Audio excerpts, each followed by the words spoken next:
దీపం అమావాస్య రోజు ఎలా పెడతామో చూద్దాం.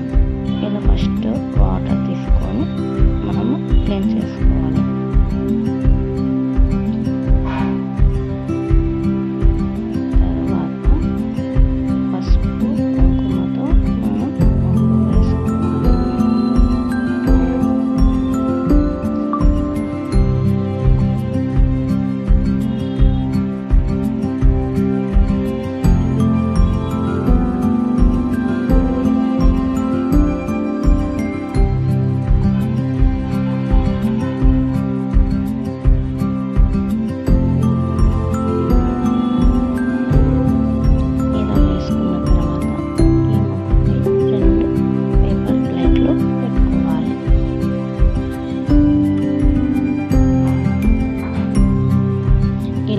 రెండు ప్లేట్లలో కల్లుప్పును అనేది సగం సగం సమానంగా వేసుకోవాలి.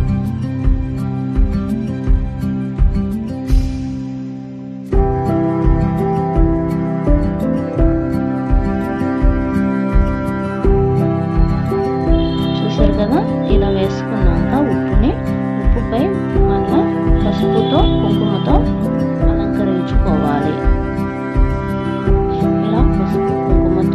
ఉప్పుపై అలంకరించుకున్న తర్వాత నవధాన్యాలు ఉంటాయి కదా, వాటిని వచ్చేసి ఇలా ఆ ఉప్పుపై అలంకరించుకోవాలి.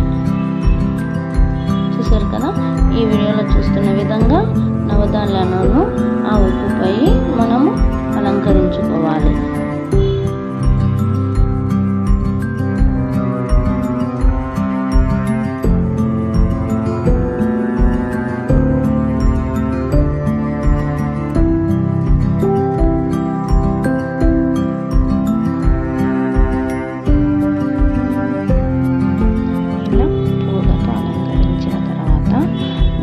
గుమ్మడికాయ ఉంటుంది కదా, దానిని రెండుగా కోసి ఆ బూడిద గుమ్మడికాయని ఆడవాళ్ళు కాకుండా మగవారు కానీ చిన్నపిల్లలు కానీ బూడిద గుమ్మడికాయని రెండుగా ఇలా సగానికి కోసి దానిని మంచిగా వాష్ చేసేసి పసుపు కుంకుమలతో అలంకరించాలి. ఈ విధంగా ఈ వీడియోలో చూపిస్తాం కదా, ఆ విధంగా గుమ్మడికాయను మనం పూజించుకోవాలి.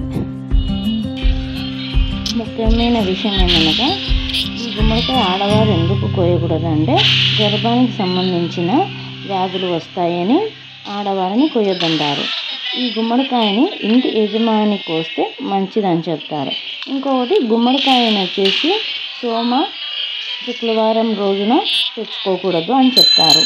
బుధవారం అలాంటి రోజు తీసుకొచ్చుకుంటే మంచిది.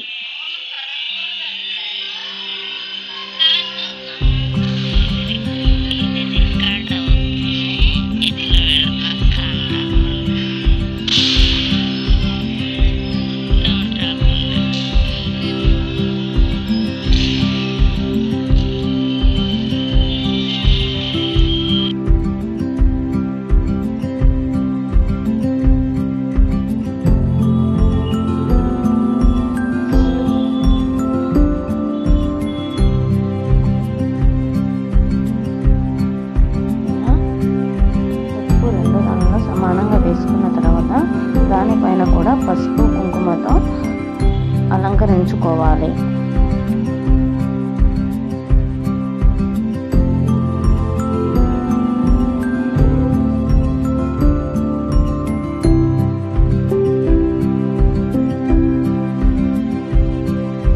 అలా అలంకరించుకున్న తర్వాత దానిపై నవధాన్యాలు ఉంటాయి కదా, ఆ నవధాన్యాలు అనేది ఆ ఉప్పుపై రెండు ప్లేట్లలో ఈవెన్గా చల్లుకోవాలి.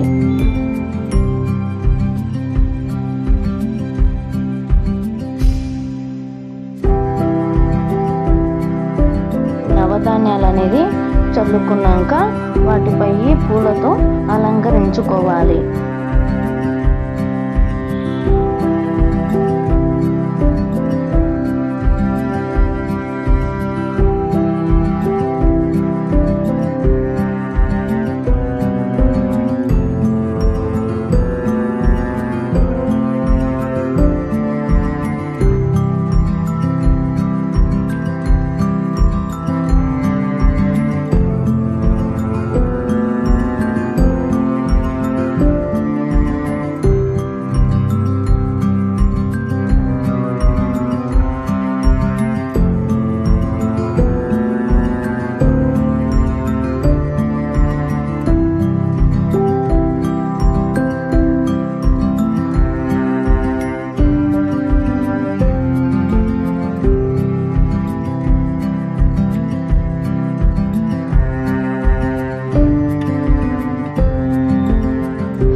తర్వాత పూలతో అలంకరించుకున్నాక బూడిద గుమ్మడికాయ ఉంటుంది కదా, మనము ఇంటికి దిష్టిగా కట్టుకుంటుంటాము.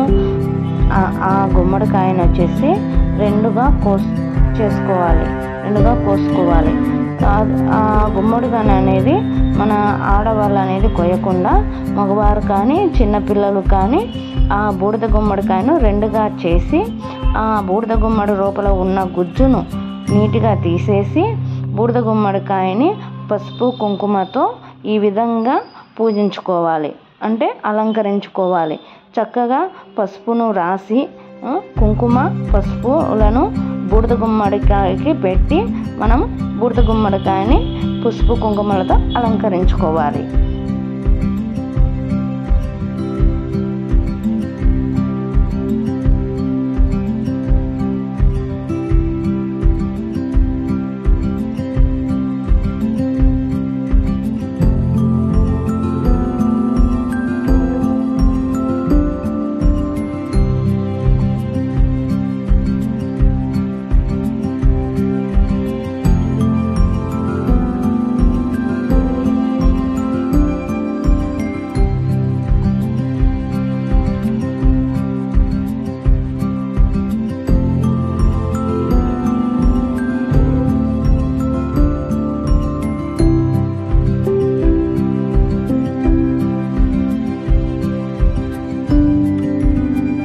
ఈ విధంగా బూడిద గుమ్మడికాయని చక్కగా అలంకరించుకొని బూడిద గుమ్మడికాయలో ఇంకోటండి, ఆ బూడిద గుమ్మడికాయ పైన మనము నల్ల నువ్వులు అనేది చల్లుకోవచ్చు.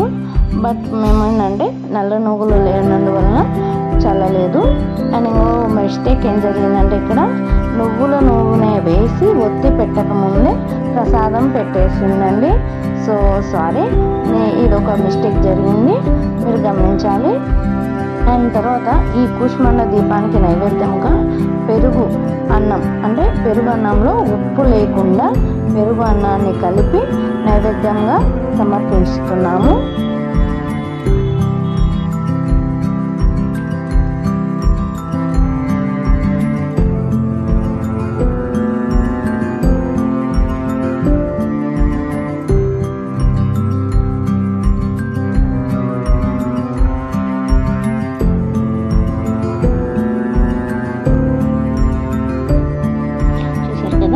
ఇలా నైవేద్యం సమర్పించేసింది. తర్వాత ఏం చేయాలంటే ఒక ఎర్రటి బట్ట కానీ పసుపు బట్ట కానీ తీసుకోవాలి. వచ్చేసి ఎర్రటి బట్ట స్క్వేర్ షేప్లో కట్ చేసుకొని అందులో చూడండి మిరియాలు 27 మిరియాలను తను ఆ బట్టలో వేసుకొని ఆ బట్టను ముడి ఒక దారముతో కట్టివేయాలి. చూస్తున్నారు కదా, ఈ విధంగా 27 మిరియాలు వేసుకోవాలి.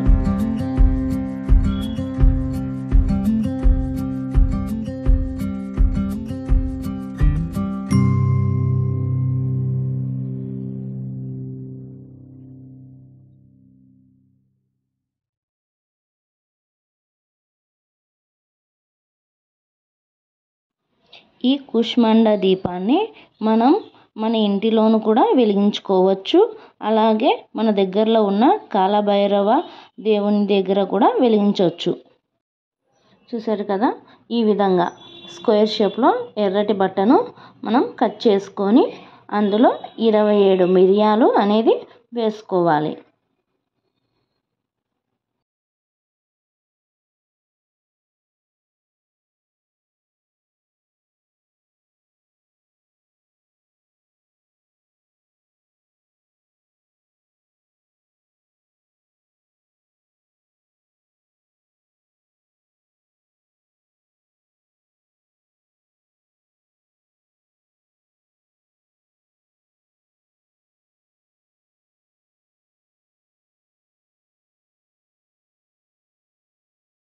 చూడండి, ఇక్కడ వచ్చేసి ఆ మిరియాలు వేసిన బట్టను దారముతో ఎర్రటి దారముతో ఎలా ముడి వేస్తుందో ఆ విధంగా మనము ఆ యాలకులు వేసుకున్న బట్టను మనం ముడి వేసుకోవాలి.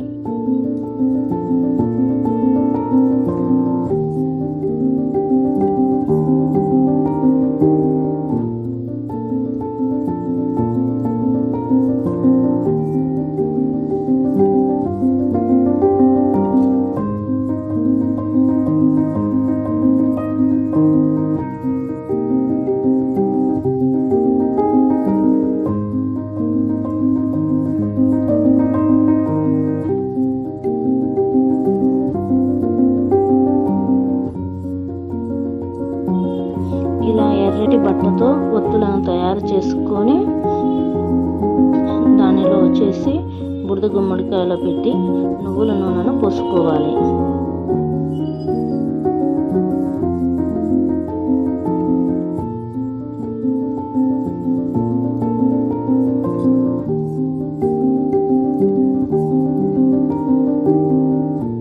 నువ్వుల నూనెను పోసి ఆ ఒత్తులను బాగా నాననివ్వాలి.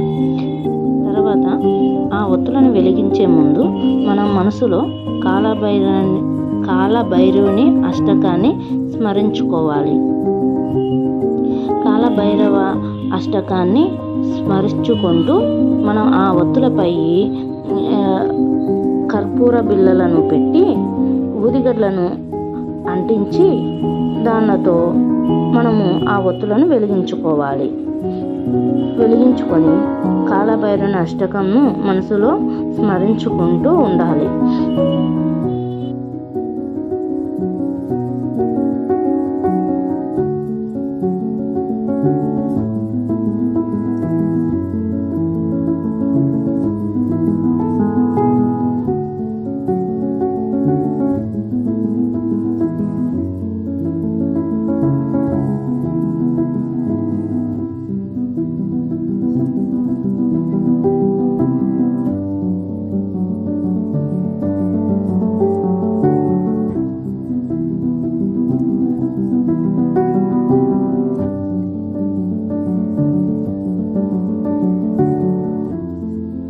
ఇక్కడ చూపించిన విధంగా మిరియాలు వేసి కట్టుకున్న బట్టను మిరియాలు పై భాగమున ఉంచి మిగిలిన బట్ట కింద భాగము ఉండేలా కూర్చోబెట్టుకోవాలి మనము ఆ దీపాలను. తర్వాత ఆ మిరియాలపై కర్పూరాలు పెట్టడం వల్ల ఆ ఒత్తి అనేది ఎక్కువగా వెలగడం జరుగుతుంది. దీపం అనేది కొండ ఎక్కకుండా ఆ కర్పూర బిళ్ళలు పెట్టడం వల్ల ఆ ఒత్తి అనేది బాగా అంటుకుంటుంది. చూడండి, ఇక్కడ వచ్చేసి ఒత్తి తను వెలిగించాక హెవీ గాలి వల్ల ఆ దీపం అనేది కొండెక్కుతుంది.